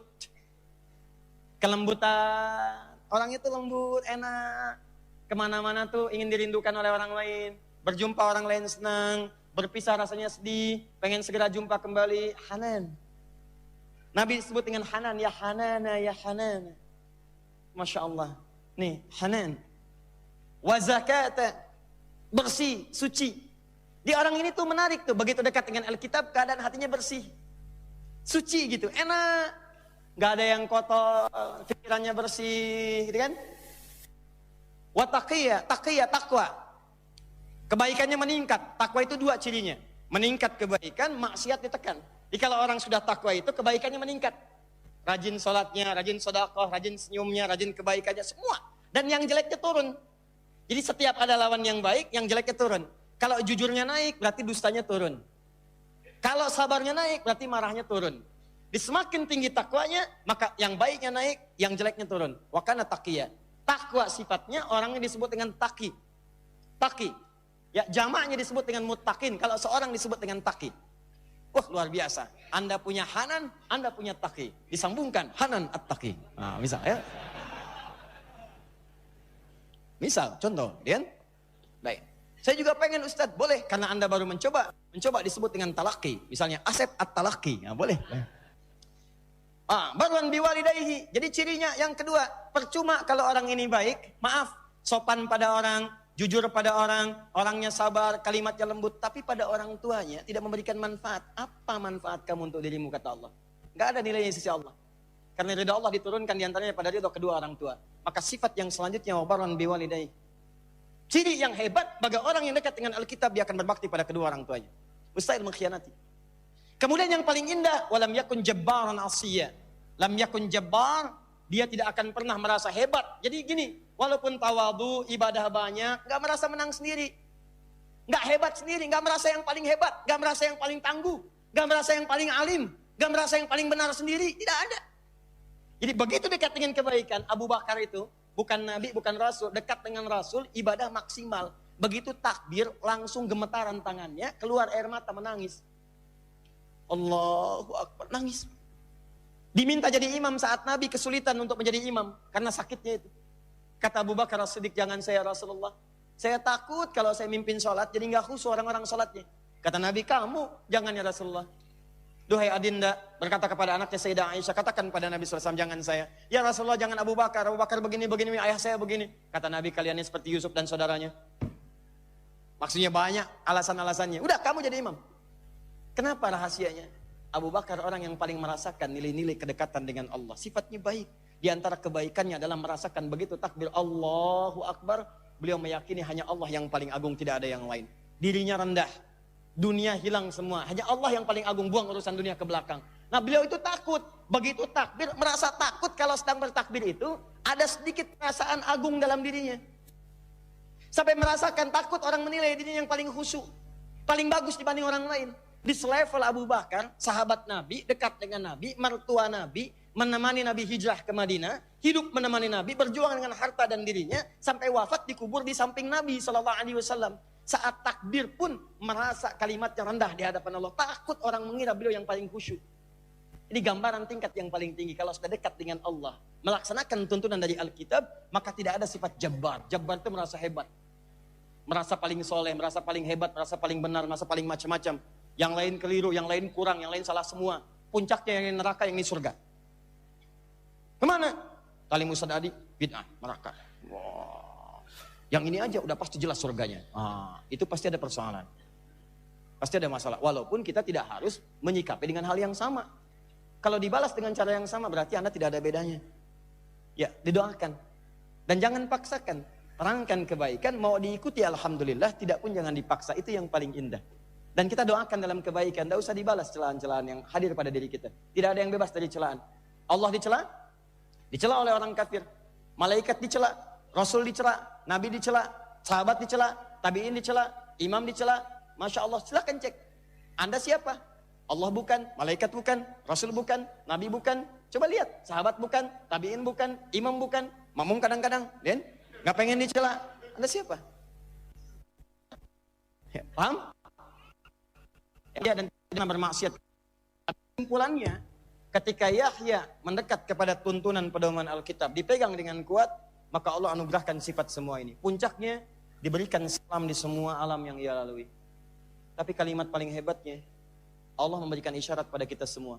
Seakan-akan Allah ingin mengatakan begini, kalau Yahya saja yang lahir dari perempuan yang divonis menopause dan mandul, orang tuanya sudah sepuh, keadaannya tumbuh, tapi dia mendekat kepada Alkitab, dia menjadi manusia yang hebat, maka kalian yang lahir dari ayah dan berhubungan dengan ibu, lahir dari ibu, rahim ibunya yang dengan keadaan yang baik, dirawat dengan baik, tumbuh dengan baik, maka kalian bisa mendapatkan peluang yang sama. Jika ingin mendekat kepada semua kebaikan ini, maka pegang ini dengan kuat. Ini kuncinya. Anda dekat dengan Alkitab, maka Anda akan mendapatkan semua yang dijanjikan ini. Sekarang persoalannya, Alkitab di zaman Nabi Musa alaihissalam, Taurat. Zaman Nabi Isa, Injil. Zaman Nabi Daud, Zabur. Zaman Nabi Muhammad sallallahu alaihi wasallam, sampai dengan selesai tugas Rasulnya, apa nama Alkitabnya? Quran. Maka kesimpulannya, di Al-Quran itu, jika Anda mendekat kepada Al-Quran dengan kuat, maka di dalam Al-Quran ada hikmah. Anda dekati Al-Quran, maka Allah akan buka semua peluang-peluang kecerdasan Anda. Ilmu Anda akan meningkat, Anda akan jadi orang paling bijak. Jadi bohong besar kalau ada orang kemudian mendekat kepada Al-Quran, kecerdasan tidak meningkat. Pasti ada yang salah dengan interaksi dengan Al-Quran. Ada yang keliru. Semua membuktikan semua orang hebat.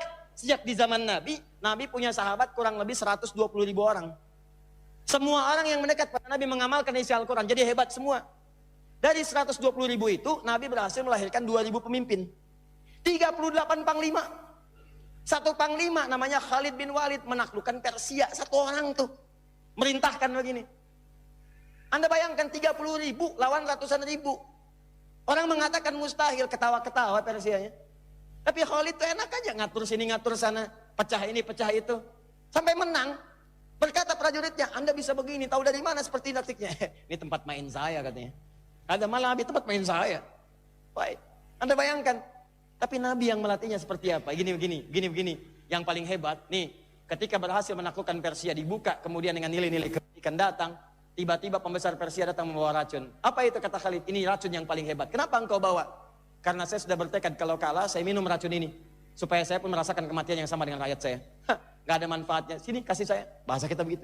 Begitu dikasih, kalau Allah berkehendak, mustahil ini akan memberikan madarat. Bismillah, la yadurruhu bismi syai'. Dengan nama Allah yang tidak akan memberi madarat dengan menyebut namanya apapun itu. Mau racun, mau apapun. Dengan nama Allah, saya akan buktikan kalau Allah berkuasa tidak akan bermanfaat ini semua. Diminum oleh beliau, begitu diminum, gak ada manfaatnya. Ketika Allah berkehendak, semua tidak akan pernah terjadi kecuali dengan ketetapannya.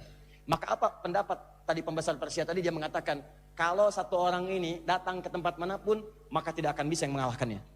Tidak ada yang bisa mengalahkannya. Tapi jangan Anda tiru ya. Dan pemirsa tolong jangan ditiru ini. Ini saya contohkan supaya Anda meniru keimanan Khalid, bukan supaya Anda minum racun. Bismillah, la yadurru bi ismi syai'. Tidak ada yang akan memberi madarat kalau Allah tidak berkehendak. Baygon ditelan. Masuk ke rumah sakit, sekarat. Ditanya, kenapa minum ini? Saya melihat ceramah Ustadz Adi. Waduh, celaka saya. Besoknya tersangka saya. Paham? Maka ini dia poinnya. Di Al-Quran ada hikmah. Khalid bagus. Al-Kindi, Al-Farabi, Al-Ghazali, Ibnu Sina, Ibnu Rushd dan seterusnya. Semua memulai pendidikan lewat Al-Quran. Saya nasihatkan pada orang tua, dekatkan dengan Quran. Mulai hari ini walaupun anaknya sekolah di sekolah umum, jangan tinggalkan baca Quran. Jangan tinggalkan menghafal Quran. Sudah ada research langsung dari luar. Orang yang menghafal Qurannya benar itu kecerdasannya bertambah minimal 3 kali lipat dari sebelumnya. Karena itu kita dijauhkan dari Quran dari dulu. Sekarang dekatkan lagi. Yuk, minimal baca, hafalkan. Kalau sudah hadir Quran dalam diri kita, nanti akan terbukti perubahannya. Semua orang hebat di masa lalu memulai dari Al-Quran. Coba Anda perhatikan. Saya aja waktu kecil dulu. Saya sekarang 35 tahun. Kalau dikurangnya 30 tahun, 5 tahun. 5 tahun, 6 tahun. Itu saya pikir di zaman saya saja, itu maghrib. Itu sudah mati TV itu. Ngaji. Ke masjid, berangkat. Habis ngaji, main petak umpet, itu kan. Pulang sampai ke rumah. Ya, di rumah kalau nggak ngaji dicari-cari. Harus ngaji. Dan itu ada gitu, TV itu mati ngaji. Sekarang ada yang hilang. Coba kita kembalikan lagi. Semua ngaji, ayo datang ngaji. Anak-anak berikan pendidikan. Ayo sholat, ajarin wudu, ajarin macam-macam. Bahkan terciptalah keadaan yang sangat indah. Saya bilang kalau ada PR kerjakan di masjid. Sampai bikin mereka senang ke masjid. Bikin.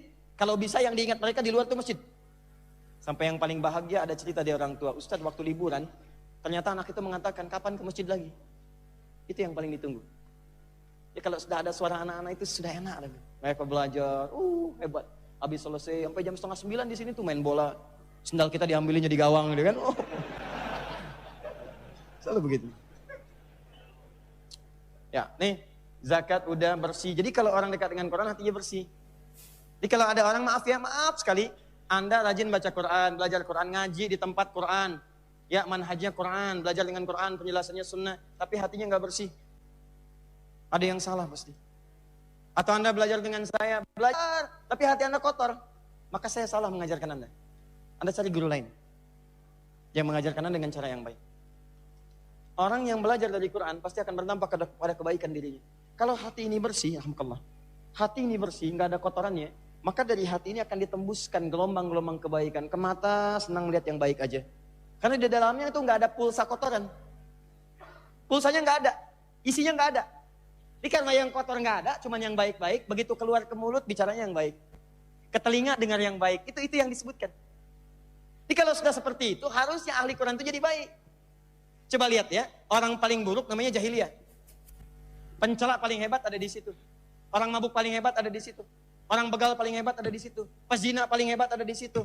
Pembunuh paling hebat ada di situ. Pokoknya, maaf ya, pelaku kriminal sekarang pada telat semua. Telat. Kalau sekarang ada penipu, kalah sama orang jahiliyah. Kalau sekarang ada pencela, kalah. Kalau sekarang ada pembunuh, kalah. Yang paling hebat, ketika orang jahiliyah menerima Al-Quran, mereka terima berubah. Pencela jadi pecinta. Pemukul jadi perangkul. Pembunuh tobat. Pembegal jadi da'i dan seterusnya. Yang paling hebat, yang paling rakus jadi orang paling dermawan. Dan orang paling sombong jadi tawadu ketika turun Al-Quran. Saya ingin buktikan pada Anda, ketika semua itu dibuktikan lewat sejarah, pengakuannya ada, sejarahnya ada, kisahnya ada, semuanya ada. Dan itu benar pembuktiannya. Ada orangnya. Dibuktikan dengan semua catatan sejarah yang sangat lengkap. Yang tidak memberikan keraguan sedikit pun pada Anda. Pertanyaan terbesarnya, itulah hikmahnya. Allah tidak menurunkan Quran di Romawi, di Persia yang sudah maju, tapi di jahiliyah yang tenggelam. Jahiliyah yang tenggelam dengan segala keburukannya berubah jadi baik. Wa kana taqiyya. Duhai Anda yang mengaku keluar dari jahiliyah. Duhai Anda yang mengaku zamannya sudah maju. Duhai Anda yang hidup di kehidupan modern. Dan Quran diberikan kepada Anda lengkap semuanya sama, tidak ada yang berkurang titik dan huruf bahkan harakatnya. Pertanyaan saya, kenapa hasilnya bisa berbeda? Pasti ada yang salah dengan cara belajarnya. Nih, baron diwanidai. Taqiyah sebelumnya naik. Bukankah di Quran ada ajaran untuk meningkatkan kebaikan? Silakan cek. Taqiyah, takwa. Orang takwa disebut taqi. Orangnya banyakkan disebut mutakin. Dzalikal kitabu la raiba fihi hudal lil muttaqin. Di antara tuntunan mutakin ibadah. Salat. Alladzina yu'minuna bil ghaib wa yuqimunas shalah wa mimma razaqnahum yun. Orang takwa senang salat, orang takwa senang infak. Wasari'u ila maghfiratin min rabbikum wa jannatin arduha as-samawati wal ardu u'iddat lil muttaqin. Apa amalannya? Alladzina yunfikuna fis sarra'i wad dharra ya wal kadhiminal ghaidha wal 'afina 'anil nas. Orang suka berbagi, orang takwa memaafkan orang takwa tidak terprovokasi oleh orang-orang, orang takwa tidak senang dengan hoax, orang takwa tidak senang berselisih, orang takwa tidak menipu, orang takwa tidak mencela, semua ada di Quran.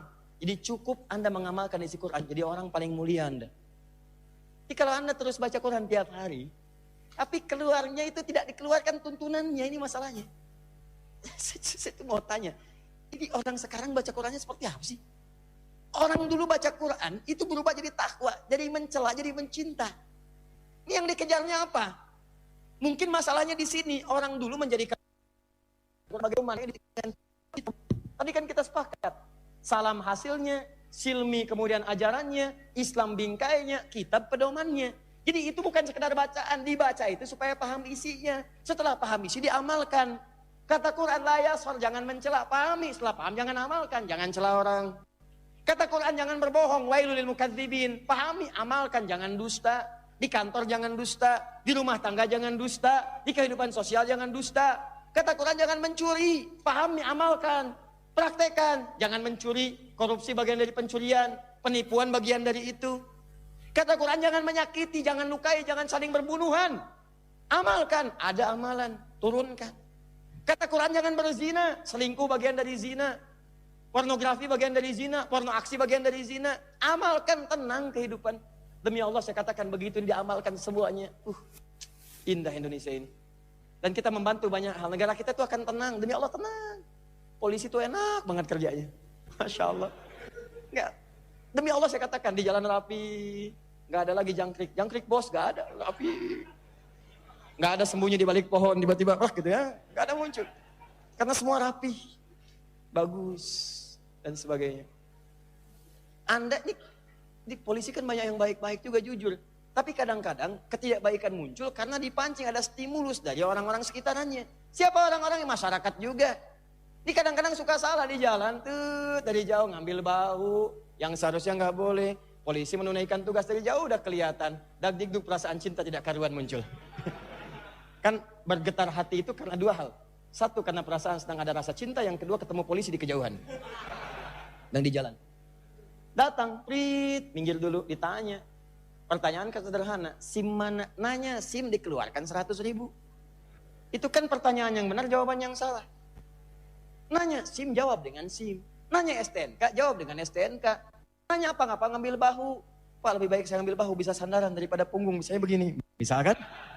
Bisa, Pak saya ngambil bahu tuh karena tadi terpaksa, keadaan begini. Sedangkan di dalam ada kondisi darurat, kalau saya tidak ambil Pak, ini resikonya tidak baik. Bagaimana menurut Bapak? Kalau itu Bapak benarkan ditoleransi, saya ucapkan terima kasih. Kalaupun harus ditilang Pak, dan diberikan peringatan, saya terima. Bagaimana cara terbaiknya, supaya saya bisa menekuni dan menunaikan sesuai dengan ketentuan-ketentuan yang berlaku. Selesai. Kalau kalimat itu baik, maka akan menyentuh jiwa. Kalau menyentuh kepada jiwa, bahasa hati yang keluar. Baik Pak, Bapak mengakui itu bagus. Lain kali jangan diulang Pak ya. Cukup sekarang Bapak silahkan. Jalan, ini saya kembalikan, besok jangan diulang lagi. Baik, terima kasih Pak, besok memang gak ada ulangan Pak, saya belajar biasa. Enak. Saya pernah ke Kuningan tuh. Jalan Kuningan maksudnya, bukan Kuningan sana. Pas hari Jumat, mau khutbah Jumat. Ya diantar sama kawan. Ya kawan lebih senior, lebih sepuh. Beliau di samping, saya di sampingnya di depan. Udah pakai jas. Dari jauh begini. Udah masuk bahu, masuk lagi ke tengah kan. Wah polisi lebih tajam daripada mata elang di kejauhan. Bagus, itu harus ada yang begitu. Minggir, begitu minggir. Kan? Assalamualaikum be. Waalaikumsalam. Kawan saya yang disapa. Mau kemana? Ngeluarin SIM. Ya, saya bilang, Pak, salah jawabannya. Mau khutbah Jumat, Pak. Mau izin saya khutbah. Oh, ya udah jalan. Jalan. Beliau tahu karena ada waktu yang harus dikejar. Cuman jawab, mau kemana? Nah ini saya katakan pada kawan saya, Pak, Bapak ini gimana? Beliau kan tanya mau kemana? Kenapa dijawab dengan keluar SIM? Ditanya mau kemana? Jawab mau ke situ. Ditanya mana SIM? Keluarkan SIM. Tanya mana STNK? Keluarkan STNK. Ini kan kadang yang salah begitu, tanya SIM keluar duit 100.000, itu kan keluar salah. Jawab apa adanya dengan baik, maka sentuhan jiwa itu akan keluar. Kenapa kamu begini? SIM mana? Ada Pak. STNK? Ada. Kenapa buru-buru? Pak ada taklim yang harus dikejar, saya khawatir terlambat. Tahu kan ada lampu merah? Tahu Pak. Kenapa diterobos? Saya nggak tahu ada Bapak. Paling ketawa ya habis itu, udah cair. Ngobrol-ngobrol, udah, gitu kan? Ya, paham ya? Nah ini poin-poinnya. Jadi kalau orang dekat dengan Quran tuh aman lah kehidupan tuh, tenang. Ini sekarang saya aneh nih, lihat media sosial udah saling celah. Celah ini, celah itu ribut. Ya yang jadi presiden nyalonin 2 orang, yang ribut kok sama keluarga ribut. Sama tetangga hilang pertemanan. Apa yang antum bisa hasilkan? Antum dipilih juga enggak. Yang kepilih orang lain, yang ribut antum. Antum dapat apa sebenarnya? Kenapa kita tidak saling melahirkan kedamaian, ketentraman, persatuan, kenyamanan? Saya pun menyeru kepada elit-elit politik, stakeholder negara-negara kita ini, tolong contohkan yang baik-baik gitu. Ini kan di atasnya terus berselisih, ribut terus. Itu direkam oleh media sosial, direkam oleh media elektronik, oleh televisi, disampaikan, rakyat terpacu. Kalau diberikan pendidikan politik yang bagus, di atasnya teduh, sampaikan visi misi, sampaikan yang baik, ke bawahnya pasti akan teduh. Jadi saya ajak kebaikan-kebaikan, ayo kita bersatu dalam kebaikan, berikan yang terbaik bagi bangsa. Kalau pilihan itu masing-masing, silakan. Dan semua orang sudah tahu apa yang harus dipilih, tinggal sampaikan visi-visi yang terbaik saja. Dan saya pun tidak akan ikut-ikutan lah, saya netral seperti Anda ketahui. Udah. Kenapa? Udah ada sini.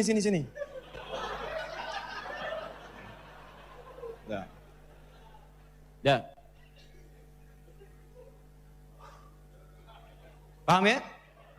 Nah, jadi apa kaitan pembahasan kita dengan Al-Quran dan nama serta sifat-sifatnya? Tadi ada Alkitab di situ.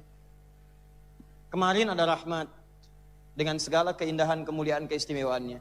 Tapi sekarang ada jaminan yang indah. Puncaknya, wassalamun alaihi yawma wulida wa yawma yamutu wa yawma yub'atsu hayya.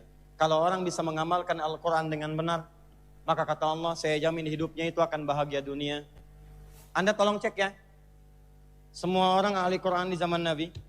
Nabinya wafat, sahabat mengajarkan pada tabi'in, tabi'in pada tabi'ut tabi'in, semuanya berhasil. Nggak ada yang tidak. Dan tuntunan itu diturunkan oleh para ulama, jadi kitab-kitab hadis penjelasannya. Jadi Al-Quran ayatnya itu abadi sifatnya, penjelasannya di kitab hadis. Makanya saya sering katakan kitab hadis itu kan ada umumnya 4 jenis. Ada jami, ada musnad, ada sunan, ada mu'jam. Jami panduan umum, musnad itu untuk mencari siapa yang meriwayatkan. Sunan panduan-panduan ibadah fiqih. Mu'jam untuk merinci dari alfabetis, dari hamzah sampai dengan ya. Anda ingin cari hadis hamzah sampai ya, buka kitabnya Mu'jam misalnya. Anda cari tuntunan cepat untuk ibadah. Saya pengen langsung ke bab taharah, bab sholat, bab wudu, cari kitab sunan supaya cepat. Saya pengen tuntunan umum, saya ini pengusaha, saya ini ibu rumah tangga, saya ini misalnya pejabat di kedudukan, di pemerintahan, saya ini begini, saya ini begitu. Buka kitab Jami'. Di situ ada tuntunan. Yang paling populer kitab Sahih Al-Bukhari itu kitab Jami'. Al-Jami' As-Sahih Al-Musnad Al-Mukhtasar min umuri Rasulillah sallallahu alaihi wasallam wa sunanihi wa ayyamihi, itu nama lengkapnya. Jami' 97 pembahasan. Kalau masalahnya iman naik turun kitabul iman 57 hadis. Anda yang pelajar di kampus mahasiswa, ayo buka kitabul ilmi. Ada tuntunan di situ. Ayatnya keluar ada, hadisnya ada. Nih belajar dengan cepat. Ini cara menghafal cepat. Ini cara supaya tidak lupa. Ini cara menjaga hafalan. Ini cara mengamalkan ilmu. Kapan waktunya belajar, kapan mengulang, kapan istirahat. Ada semua di situ. Anda misalnya aktif di pemerintahan, di birokrasi, diplomasi dan sebagainya. Kitabul Imarah keluarkan. Hebat-hebat di situ. Anda misalnya di dunia usaha, kitabul tijarah. Anda di rumah tangga, kitabul usrah. Ayo keluarkan. Ada semua. Sampai yang canda pun ada yang sakit pun ada dokter ada. Ya, kitab tentang orang sakit ada. Kalau sakit ringan begini amalannya, sakit berat begini amalannya. Ya, sakit hati begini amalannya dan seterusnya. Ya, paham? Nah, itulah teman-teman sekalian yang sekiranya bisa kita ambil. Kalau orang sudah begitu maka dijamin. Nah, yang paling dahsyat umat Nabi Muhammad SAW. Saya tutup bagian pertama ini. Perhatikan baik-baik. Wassalamun alaihi yawma wulida. Begitu Anda amalkan isi Al-Quran, kata Allah, saya jamin. Bahkan dari sejak lahir, sampai dengan wafat akan dijaga orang itu mulia. Seperti Allah menjaga Maryam, seperti Allah menjaga ayahnya Imran, seperti Allah menjaga ibunya Hannah, seperti Allah memuliakan Luqman. Nanti kalau Anda masuk kelas Quran, nanti akan lebih detail lagi. Dari sejak kandungan, lahiran, sampai wafat. Cuman Quran. Anda silahkan bandingkan dengan kitab lain. Untuk perbandingan. Untuk mendapatkan keyakinan, bukan untuk mencela yang lain, tidak. Untuk bisa mendapatkan keyakinan bahwa Quran itu benar. Kalau ingin Anda buktikan, keluarkan semua. Cuma Quran satu-satunya kitab di muka bumi yang memberikan tuntunan dengan lengkap spesifik dari mulai di dalam kandungan sampai dengan wafat. Ini Al-Quran. Wa yauma yamut, kalau nggak percaya, Orang bahkan yang hafal Quran, dekat dengan Quran, itu jasadnya akan dijaga oleh Allah Subhanahu wa taala sampai dibangkitkan. Dalam kuburnya, Quran surah ketiga ayat 169 sampai 172 akan diberikan nikmat berlimpah sampai dia mengatakan kepada orang yang masih hidup, kalau bisa, kalau nggak bisa itu mustahil. Ya, artinya nggak bisa. Tapi kalau bisa dia akan balik, dia katakan, wa yastabshiruna billadzina lam yalhaqu bihim min khalfihim alla khaufun 'alaihim wa lahum yahzanun. Dia akan katakan, kamu jangan nangis, kamu jangan sedih. Kalau bisa kamu cepat ke sini, saya enak di sini. Kamu jangan sedih. Cepat pulang. Cepat, cepat, cepat. Di akhiratnya ahli Quran beda. Akan diberikan mahkota, jubah yang paling indah, perhiasan paling hebat. Quran surah 35 ayat 33. Menggandeng bapak ibunya yang soleh, beriman sepanjang beriman, walaupun amal solehnya misalnya sedikit, dikatrol oleh ahli Quran. Naik, digandeng. Kalau dia suami, gandeng istri. Kalau dia istri, gandeng suami. Digandeng juga anak-anaknya, keturunannya digandeng semua masuk surga. Diparadekan, disambut oleh semua malaikat di depan pintu surga. Mulai dari surga Aden sampai dengan surga Firdaus. Quran surah ke-13 ayat 23 sampai 24. Indah. Sampai kembali kepada Allah Subhanahu wa taala. Sampai menempati surga terindahnya di Firdaus bersama para nabi, orang-orang saleh, kemudian orang-orang jujur dan para syuhada. Quran surah ke-4 ayat ke-69. Itulah Al-Quran. Maka inilah motivasi terbesar kenapa kita memulai dari Al-Quran. Inilah kesimpulannya lewat kalimat Nabi yang singkat, khairukum man ta'allamal Qur'ana wa 'allamah. Yang terbaik di antara kalian yang bisa meluangkan waktu untuk belajar isi Quran dan amalkan dalam hidup. Jadi kalau Anda pengusaha, bahas ayat-ayat tentang usaha. Anda ibu rumah tangga, keluarkan ayat-ayat kehidupan rumah tangga. Anda seorang misalnya teknokrat, keluarkan ayatnya. Anda pelajar, keluarkan ayatnya, amalkan dalam hidup. Maka Anda akan jadi orang terbaik di zamannya. Demikian yang saya sampaikan. Mohon maaf atas segala kekurangan. Subhanakallahumma wa bihamdika asyhadu an la ilaha illa anta astaghfiruka wa atubu ilaik. Wa akhiru da'wana alhamdulillahi rabbil alamin. Wal afu minkum. Assalamualaikum warahmatullahi wabarakatuh.